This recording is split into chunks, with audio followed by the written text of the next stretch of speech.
નમસ્કાર ધોરણ 10 ના વહાલા વિદ્યાર્થી મિત્રો, આજે આપણે આ વિડિયો લેક્ચરની અંદર તમારું ગુજરાત સરકાર દ્વારા જે તમને સ્વાધ્યાય પોથી આપવામાં આવેલી છે તેમાં ભાગ નંબર બીજો, આ ભાગ નંબર બીજામાં ગુજરાતી વિષયનો પાઠ નંબર 6 છે વાયરલ ઇન્ફેક્શન, એમનું સંપૂર્ણ સોલ્યુશન આપણે આ વિડિયો લેક્ચરમાં જોવાના છે. તો ચાલો મિત્રો શરૂઆત કરીએ તે પહેલા એક નાનકડી વાત તમને કરી દઉં કે નીચે ડિસ્ક્રિપ્શન બોક્સની અંદર બે પ્લેલિસ્ટ આપેલા છે.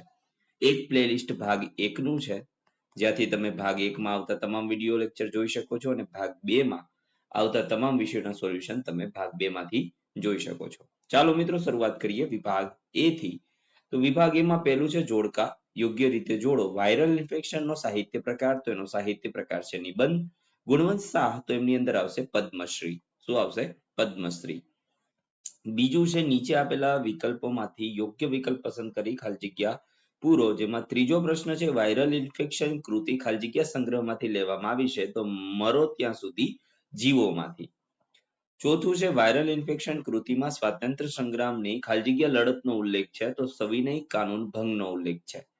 પાંચમું વાયરલ ઇન્ફેક્શન કૃતિમાં પૌરાણિક કાળની ખાલી જગ્યા રાક્ષસીનો ઉલ્લેખ છે, તો તાડકાનો ઉલ્લેખ છે. કોનો છે? તાડકાનો. છઠ્ઠું છે માંદા પડનાર માણસને કેદની સજા થાય તેવી કલ્પના ખાલી જગ્યા નામના વિચારકે કરેલી, તો સેમ્યુઅલ બટલરે કરેલી. સાતમું ભારતમાં ગંદકીથી ખલેલ પામનાર સંત કોણ હતા? તો સ્વામી વિવેકાનંદ.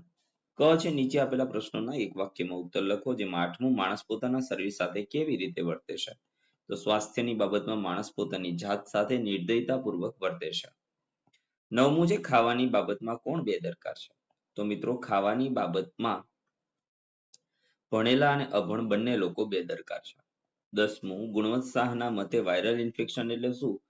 તો ભાઈ ડોક્ટરને જ્યારે કંઈ ન સમજાય ત્યારે ઉપયોગમાં આવતા બે શબ્દો છે, એક છે વાયરલ અને બીજું છે ઇન્ફેક્શન, આવું લેખક માને છે. દસમું ગાંધીજી માંદગીને કેવી રીતે મૂલવતા? તો ગાંધીજી માંદગીને લગભગ અપરાધ ગણતા હતા. 12મું છે ગુણવંત શાહ કઈ બાબતને શરમ ગણે છે? તો લેખકે ઓપીડીમાં કીડિયારાની જેમ દર્દીઓ ઉભરાય છે તેને સભ્ય સમાજની શરમ કહી છે.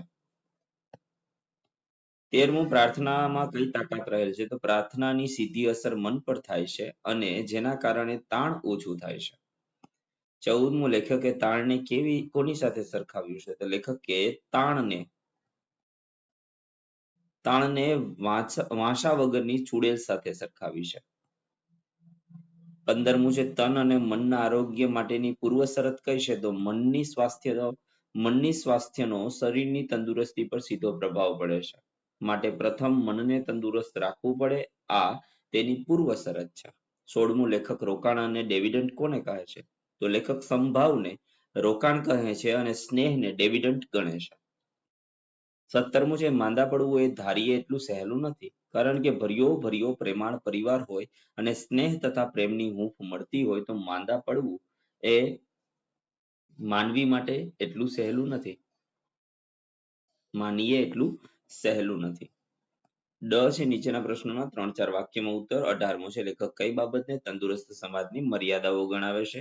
તો કીડિયારાની જેમ ઓપીડી પુષ્કળ દર્દીઓથી ઉભરાય એ સભ્ય સમાજની મર્યાદા છે. અનાથ આશ્રમમાં બાળકોની અને ઘરડા ઘરમાં વૃદ્ધોની સંખ્યા વધે એ પણ તંદુરસ્ત સમાજની મર્યાદા છે.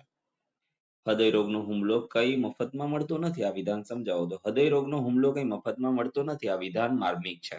પરમાત્મા સુંદર જીવન માટે અતિ સુંદર સ્વચ્છ હૃદય આપે છે. વ્યક્તિ શરીર પ્રત્યે બેદરકાર રહી અને આહાર વિહારની કુટેવોને લીધે શરીર સાથે નિર્દયતાપૂર્વક વર્તીને હૃદય રોગને ભોગ બને છે. 20મું રોગના મૂળમાં આપણી અણસમજથી રીતે જવાબદાર છે. તો કોઈ પણ રોગનું મૂળ આપણી બેદરકારી અને અણસમજથી જ ઊભું થાય છે. પહેલું સુખ તે જાતે નર્યા એ સત્ય હજી આપણે સમજી શક્યા નથી. આપણે આપણી રહેણી કરણી અને ખાનપાનમાં જો ધ્યાન આપીશું તથા વિવિધ રોગો કઈ રીતે થાય છે તેની સમજ કેળવીશું તો ઘણા બધા રોગોથી આપણે બચી શકીશું. આથી જ લેખક કહે છે કે દરેક બીમારીનું મૂળ એ આપણી અણસમજમાં રહેલું છે. ઈ છે આપણા આપેલા પ્રશ્નોના 8-10 વાક્યમાં ઉત્તર લખો. જેમાં 21મું છે આરોગ્ય જાળવણી માટેના ગુણવંત શાહના વિચારો જણાવો. તો મિત્રો આરોગ્ય જાળવણી માટે માણસોએ આરોગ્ય સંબંધી કોઈ ફરિયાદ ન હોય તો પણ ડોક્ટર પાસે નિયમિતપણે જઈને લોહી, કાર્ડિયોગ્રામ વગેરે પ્રાથમિક બાબતોની ચકાસણી કરાવી લેવી જોઈએ. ગંદકીને કારણે રોગ ન ફેલાય માટે પોતાની આસપાસનો વિસ્તાર સ્વચ્છ રાખવો જોઈએ. તમાકુના, ગુટખા, સિગારેટ વગેરે વ્યસનોથી દૂર રહેવું જોઈએ.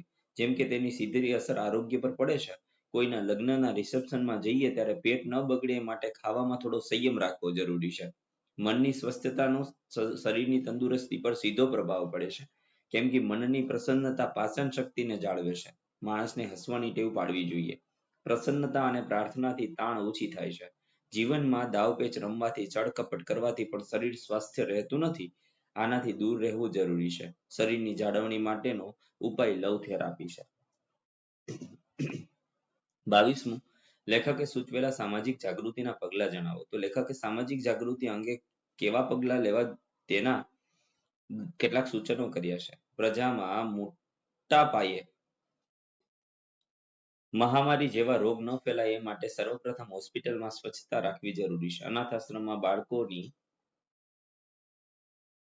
અને ઘરડા ઘરમાં વૃદ્ધોની સંખ્યા વધે એ તંદુરસ્ત સમાજનું લક્ષણ નથી. સમજ, વિવેક તેમજ સદતન સાથે જાણે આપણે છૂટા છેડા લીધા છે. પરિણામે સામાજિક પતન તરફ આપણે જઈ રહ્યા છીએ. એ માટે સામાજિક જાગૃતિ જરૂરી છે. ખાણીપીણી ની વસ્તુઓ તેમજ એની રીતભાતો અયોગ્ય છે. ને સામાજિક સ્વાસ્થ્યને નુકસાન પહોંચાડે છે. એ અંગે સાચી સમજ તેમજ જાણકારી સમાજની જાગૃતિ માટે જરૂરી છે. તમાકુના ગુટખા, ધૂમ્રપાન વગેરે વ્યસનો આરોગ્ય માટે નુકસાનકારક છે અને રોગનું મૂળ કારણ ગરીબી અને ગંદકી છે. તંદુરસ્ત શરીર તંદુરસ્તી મનનું ઘડતર કરે છે. આ વિધાન તમે તમારા શરીર સાથે કેવી રીતે મૂલવશો? તો ઉત્તર મનની સ્વાસ્થ્યનો શરીરની તંદુરસ્તી પર સીધો પ્રભાવ પડે છે. એમ લેખક કહે છે કારણ કે માણસનું મન ભાંગી પડવાથી તેની સીધી અસર તેના શરીર પર પડે છે. મનની પ્રસન્નતા પાચન શક્તિને જાળવે છે. જ્યારે ઈર્ષા કરવાથી એસિડિટી વધી શકે. મનની પ્રસન્નતા માટે હાસ્યની એક પણ તક જતી ન કરવા લેખક સૂચવે છે. માનસિક તાણથી બ્લડ પ્રેશરની બીમારી આવે છે. તાણને લેખકે ચુડેલ સાથે સરખાવી છે. તેનો નાશ કરવો જોઈએ. અતિશય ચિંતા કરવાથી પેટમાં અલ્સર થાય છે. પતિ પત્ની વચ્ચેના સંબંધમાં ચાલુ આવે છે તો બંનેના સ્વાસ્થ્ય પર એની સીધી અસર પડે છે. અહંકાર, દાવપેચ, છળકપટ જેવા દૂષણોથી પણ શરીર સ્વસ્થ રહેતું નથી. નશો, ધૂમ્રપાન, શરાબનું સેવન વગેરે વ્યસનો પણ શરીરની તંદુરસ્તીને નુકસાન પહોંચાડે છે. 24મું છે તમારા વિસ્તારમાં ગંદકીનું સામ્રાજ્ય ફેલાય છે. તમે જાગૃત નાગરિક તરીકે શી કામગીરી કરશો? તો અમારા વિસ્તારમાં ગંદકીનું જો સામ્રાજ્ય ફેલાયું હોય તો એક જાગૃત નાગરિક તરીકે હું મારા વિસ્તારમાં આવતી સ્વરાજ્યની સંસ્થાનો સંપર્ક કરી એની મદદ મેળવીશ. જો ગામમાં ગ્રામ પંચાયત હશે તો હું ગામના સરપંચ, ગ્રામ પંચાયતના સરપંચને જાણ કરીશ અને ગામના લોકોની મદદથી આ ગંદકીને દૂર કરવાનો પ્રયત્ન કરીશ. તથા જો હું શહેરમાં રહેતો હોય તો ત્યાંની નગરપાલિકાને અને નગરના મેયરને જાણ કરી અને ગંદકીને સાફ કરવાનો પ્રયત્ન કરીશ. ત્યાર પછી વિભાગ સી છે જેમાં તમારે પહેલા જોડણી લખવાની છે. યુનિવર્સિટી, કાર્ડિયોગ્રામ, શારીરિક પરિસ્થિતિ અને નિયમિત. આવી રીતે આપણે સંપૂર્ણ સોલ્યુશન કરેલું છે. મિત્ર અહીંથી ધીમે ધીમે સ્ક્રોલ કરતા જઈએ જે તમારે જોતું જવાનું છે.